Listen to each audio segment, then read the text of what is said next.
el acuerdo con el fondo, ¿qué pide? Dice, déficit cero, para así llegamos a emisión monetaria cero. Si bien los dos tienen cierto artilugio, porque no es déficit cero, es déficit primario cero, Claro. y no es emisión cero, tampoco, porque se pagan los intereses que también no se pagan en efectivo emitiendo base monetaria, se pagan directamente con depósitos, vía un depósito bancario. En consecuencia, los dos tienen cierto artilugio que no es tan real, de déficit cero, base monetaria cero. Pero sí marca un norte, en el sentido de que, muchachos, acomoden las cuentas públicas, así en consecuencia no tienen la necesidad de prender la maquinita. Claro. Eso de fondo se deja de ver en el acuerdo con el fondo. Pero ya te digo, Argentina solo va a lograr acomodar, frenar la inflación, solo se acomoda las cuentas públicas. El acuerdo con el fondo tiene ese espíritu, pero es algo laxo por lo menos para 2019. 2020 la verdad es dependiendo de quién gane las elecciones. Porque en Argentina es largo plazo ya 2020. 2020, Argentina lo que hace diferente del mundo es que, por ejemplo en Estados Unidos, republicanos y demócratas tendrán profundas diferencias, pero no ponen en duda una economía de mercado. No ponen en duda que los precios no se tocan, no ponen en duda que el norte son las exportaciones. Te vas al arco argentino y Argentina sí pone en duda que la economía de mercado sea el camino al desarrollo.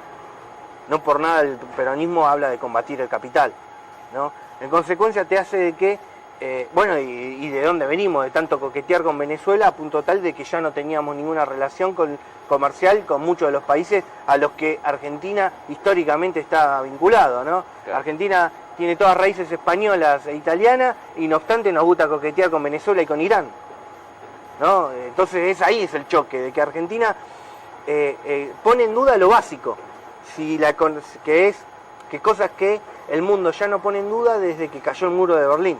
Claro. Argentina se quedó discutiendo todavía estas cuestiones, por supuesto ya ahora entre los escombros del muro de Berlín, ¿no? Y digo, ¿pensás que este escenario, teniendo en cuenta la política que se lleva adelante, política monetaria, la situación fiscal, este escenario recesivo lo vamos a tener por un largo tiempo en la Argentina?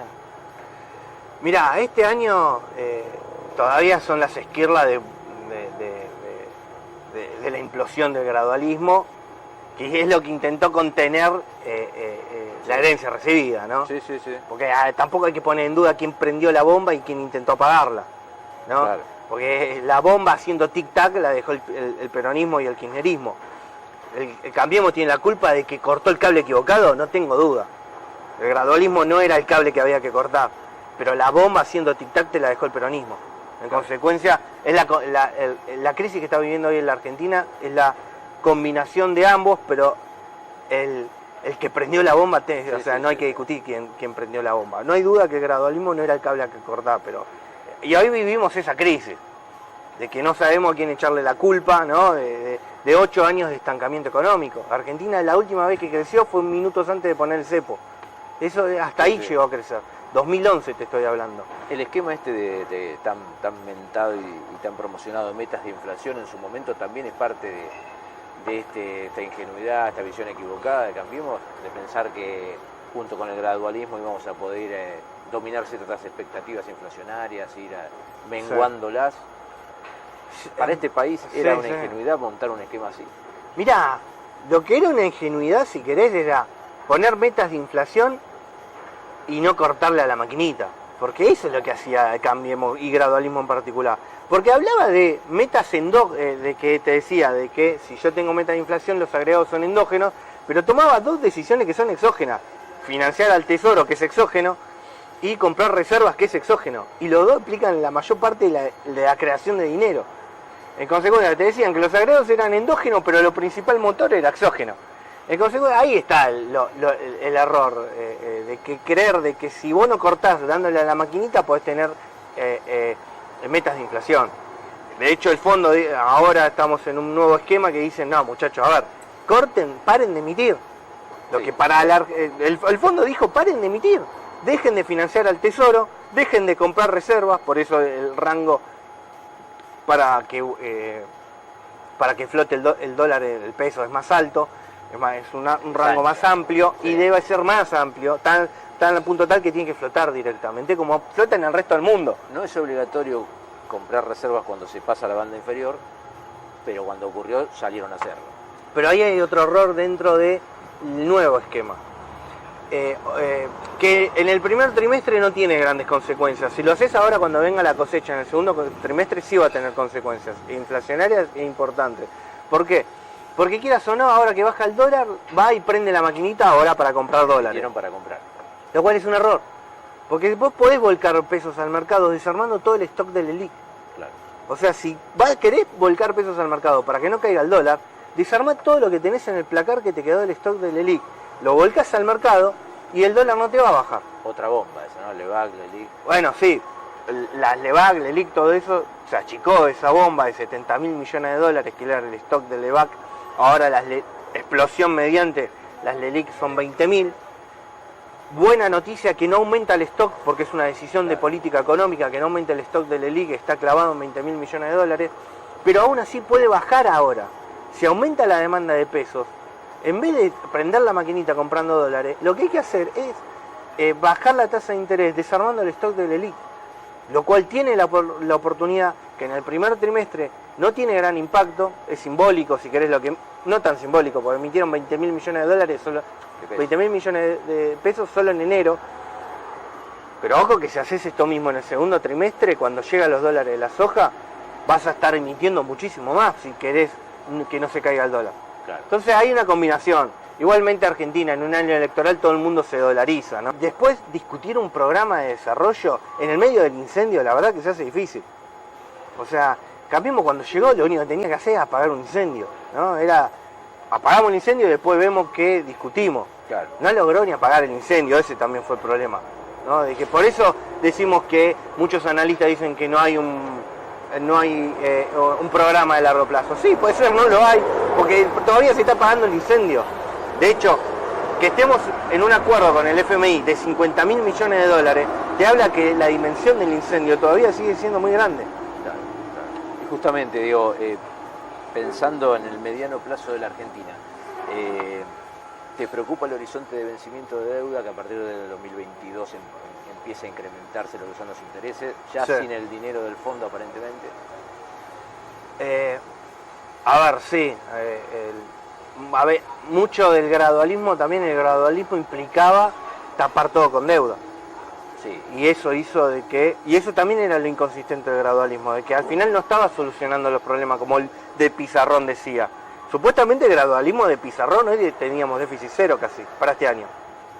Había un empalme entre ir tomando deuda hasta que la Argentina comenzara a crecer de sí, alguna forma y ahí... Pero vos fíjate que el gradualismo no cumplía ni sus propias metas, ni las fiscales ni las monetarias, porque de Pizarrón el gradualismo para este año tenía un déficit primario de 0.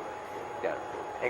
Y una inflación del 5, creo, ¿no? O sea, bien, ahora... aunque no cumplía sus propias metas, aún en un escenario que no cumplía sus propias metas, tapaban su falta de intentar por lo menos llegar a esas metas con deuda pública.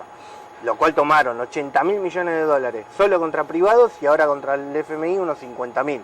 En el neto va a ser menos porque mucho de lo que se toma con el FMI es para pagar a los privados. Para pagarle a los privados que ya no quieren tener tanto nivel de riesgo de Argentina, no en un año electoral, ¿no? Ahora, terminado el acuerdo, digo, 2019 es el último año, sí, aparentemente, 2020 tendríamos que volver a financiarnos en los mercados. ¿Vos pensás que se pueden volver a abrir esas puertas para la Argentina?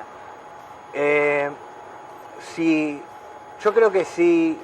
A ver, el nivel de endeudamiento que tomó Argentina es muy importante, no hay duda, estamos hablando de 100 puntos del PBI, ¿no? O sea, ellos habrán tomado, Cristina le dejó la deuda bruta, por decir un número en torno a 65, y ahora con 35 puntos más termina en casi 100, ¿no? En consecuencia, sí, evidentemente ya era alta la deuda y ellos tomaron más y en consecuencia ya está agotado el nivel de posibilidad de que Argentina salga a tomar nueva deuda.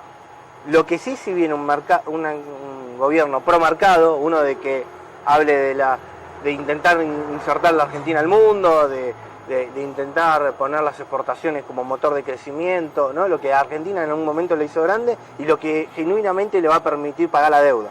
En ese escenario, Argentina va a tener financiamiento para hacer rollover de la deuda, ¿no? Para decir, claro, los 100 puntos que se tomó, no importa, pagame los intereses y la seguimos pateando. Para eso Argentina, en un escenario donde gana un gobierno pro mercado, lo va a poder hacer.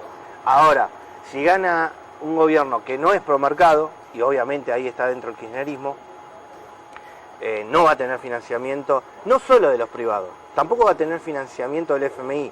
Y no solo eso, el kirchnerismo se financió con la soja de 600 y después con todo el capital que se había invertido en los 90. Hoy ya no está ni la soja de 600 ni el capital que se había invertido en los 90, de hecho tenemos déficit energético, entre tantos otros déficits.